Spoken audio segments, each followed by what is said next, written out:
Hello friends, welcome back to അപ്പം നമ്മൾ ബാംഗ്ലൂർ ഡേയ്സിലെ വൈകുന്നേരമായ ഒരു സന്ധ്യാവേളയിൽ ഞാൻ പുറത്തേക്ക് നടക്കാൻ പോവുകയായിരുന്നു. അപ്പോൾ കുഞ്ഞമ്മണി ഇപ്പോൾ ആൾ നല്ല ഹാപ്പി മൂഡിലുള്ളത്. ഇനി കുറച്ച് കഴിയുമ്പോൾ അവൾ ഉറക്കത്തിൻ്റെ സമയമാണ്. അപ്പോൾ എങ്ങനെയായിരിക്കുന്നൊന്നും പറയാൻ കഴിയില്ല. അപ്പം നമ്മളിന്ന് ജയനഗറിലോട്ടാണ് പോകുന്നത്. അപ്പോൾ ബസ്സിലാണ് കേട്ടോ പോകുന്നത്. ഈ ബസ്സിലുണ്ടല്ലോ, ഒരു കാര്യം പറയാതിരിക്കാൻ വയ്യ. ഇവിടെയുള്ള ഈ സ്ത്രീകൾക്ക് നമ്മുടെ ഇവിടുത്തെ ഗവൺമെൻറ് ഫ്രീ ആയിട്ടാണ് യാത്ര ചെയ്യാൻ കൊടുത്തിട്ടുള്ളത്. എവിടെ വേണമെങ്കിലും ഇവിടെയുള്ള സ്ഥലങ്ങളിൽ ഫ്രീ ആയിട്ട് യാത്ര ചെയ്യാം. ആധാർ മാത്രം കാണിച്ചാൽ മതി. പക്ഷെ നമുക്ക് ഫ്രീ അല്ല കേട്ടോ, നമ്മൾ പൈസ കൊടുത്തിട്ടാണ് പോയത്.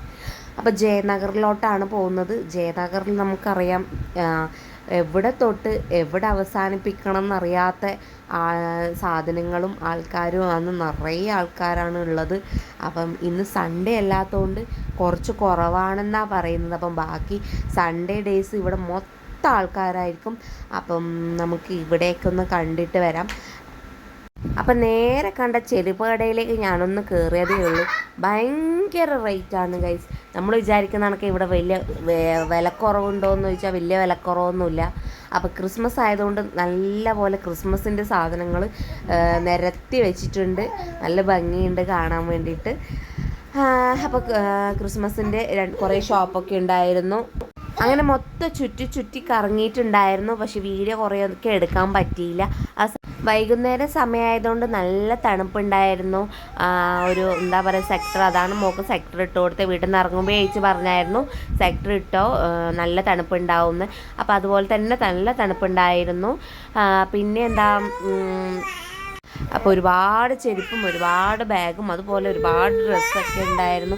പക്ഷേ എല്ലാത്തിനും നമ്മൾ എന്താ പറയുക, നമ്മുടെ നാട്ടിനെ അപേക്ഷിച്ച് കുറച്ച് പൈസ ഒരു വ്യത്യാസം എന്നേ പറയാനുള്ളൂ. അല്ലാണ്ട് നല്ല പോലെ പൈസ കുറവൊന്നും പറയാൻ പറ്റില്ല.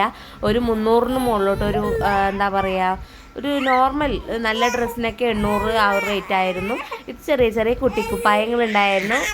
ഇതിനൊക്കെ ഒരു 350 ആ ഒരു റേഞ്ചിലാണ് വന്നത്. പക്ഷെ ഞാനൊന്നും വാങ്ങിച്ചില്ല. കാരണം ഇവക്ക് ഇപ്പോൾ ഇടാനുള്ള ഡ്രസ്സൊക്കെ ഉണ്ടായിരുന്നു. അതുകൊണ്ട് ഞാൻ ഒന്നും വാങ്ങിക്കാതെ അവിടെ നിന്നൊന്നും വാങ്ങിച്ചിട്ടുണ്ടായിരുന്നില്ല. പിന്നെ കുറച്ച് സാധനങ്ങളൊക്കെ അപ്പുറത്തുനിന്നുള്ളതായിട്ട് വാങ്ങിച്ചതിന് ശേഷം ഞാൻ നേരെ പോയത് ഒരു കാതിൽ കടയിലേക്കായിരുന്നു. കാതിൽ എപ്പോൾ കാണുമ്പോൾ എത്ര വാങ്ങിച്ചാലും മതിയാവാത്തൊരു സാധനമാണ് കമ്മൽ. അപ്പോൾ കമ്മൽ ഒന്ന് പോയി റേറ്റ് ചോദിച്ചതേയുള്ളൂ. സാധാരണ നമുക്ക് ഹിന്ദിക്കാർ വെക്കുന്ന അമ്പല ഉത്സവങ്ങളിലൊക്കെ ഉണ്ടാകുന്ന 30-50 എന്ന റേഞ്ചിലുള്ള കമ്മലൊക്കെ ഇവിടെ എത്തുമ്പോൾ 100-200 ആയപ്പോൾ ഞാൻ ഈ പരിപാടി ഒഴിവാക്കി കുറച്ച് ഫുഡ് കഴിക്കാമെന്ന് വിചാരിച്ചു. കോളിഫ്ലവർ, ഇത് ഫ്രൈ, ആ ഒരു ടൈപ്പ് സാധനമാണ്. ഗോബി മഞ്ചൂരി കണക്കെ. പിന്നെ കുഞ്ഞമ്മണി ഉറക്കത്തിൻ്റെ ടൈം ആവാൻ തുടങ്ങി. ഇടയ്ക്ക് കരയുന്നുണ്ട്, ഇടയ്ക്ക് ചിരിക്കുന്നുണ്ട്. അപ്പോൾ അതിനുശേഷം നമ്മളൊരു പാനിപ്പൂരി വാങ്ങിച്ചു. അപ്പം നമ്മൾ നാട്ടിലുള്ള പാനിപ്പൂരിനെ അപേക്ഷിച്ച് ഇത് കുറച്ചും കൂടി ബെറ്ററാണ്. പിന്നെ കുറച്ച് മസാലപ്പൂരി വാങ്ങിച്ചു. അത് കഴിഞ്ഞിട്ട് പിന്നെയും വീണ്ടും കുറച്ച് നടന്നതിന് ശേഷം തിരിച്ചു പോകാമെന്ന് വിചാരിച്ചു. കാരണം നമ്മൾ ചെറിയൊരു ഭാഗത്ത് മാത്രമേ പോയിട്ടുള്ളൂ. കാരണം മോള് കരയാൻ തുടങ്ങിയിട്ടുണ്ട്. അപ്പോൾ അടുത്ത വീഡിയോ കാണുന്നവരെ എല്ലാവർക്കും ടാറ്റാ.